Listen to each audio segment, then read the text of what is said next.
Batman sucks, and I'm tired of hearing things like, oh, he could beat the Justice League if he wanted to. He has contingency plans. Let's just say he had a fight with the Flash. The Flash travels at this many miles per second. I don't even know what number that is. And the average thought travels at 0.0413 miles per second. So before Batman could even think about vengeance, Flash would have had the whole day to himself, and that's before turning Batman into Oreo mayonnaise. And then other people just say, oh, but against Superman, he could use his kryptonite. But that only works at close distances, and Superman has lasers in his eyes.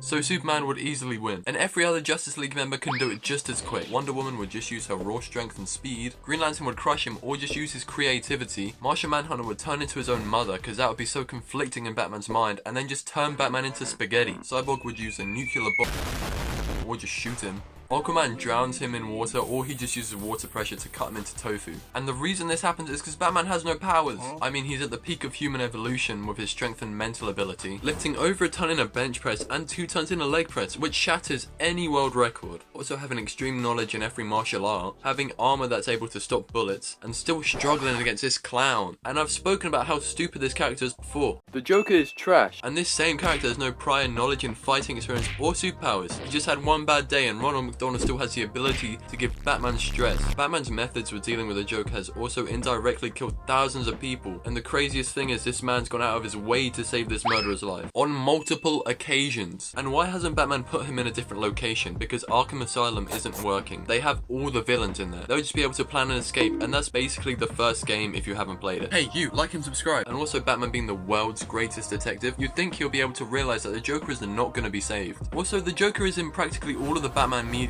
leaving no space for actual other villains to have good stories. So I think Batman should put the Joker in the Batcave and lock him up, because every other solution isn't working. It's happened in the comics according to Nigel Charlson, but that's one comic. The Joker is in tons of comics, and so are the Robins. I personally don't get why Batman decides to take these children into war, because he simply doesn't need them if he got rid of the villains properly. When the first Robin was adopted, he was 8 and then sent off. When I was 8 years old, I was running up the stairs on all fours. I'm not saying he shouldn't have Robins, because he needs someone there when Batman needs to retire and someone to take on the mantle. He should get them a little bit older, like 18, when they can make their own decisions and they're physically strong enough to fight other people. All adopting them at this age does is turn them into a victim of Batman's mess. Just look at Jason Todd, one of the best characters in DC, by the way. If Batman didn't have him there, nothing would have happened, and Batman wouldn't have had all these problems if he just locked up these guys properly. Also, Batman should be dead, because what in God's name is this doing out? And how hasn't he been shot there? Out of all the times Batman's been shot or had a fight, how has he not been hit there? It's such a horrible design flaw. I'm surprised he rarely takes damage at all. And don't even get me started on the Batman who laughs. That's another video.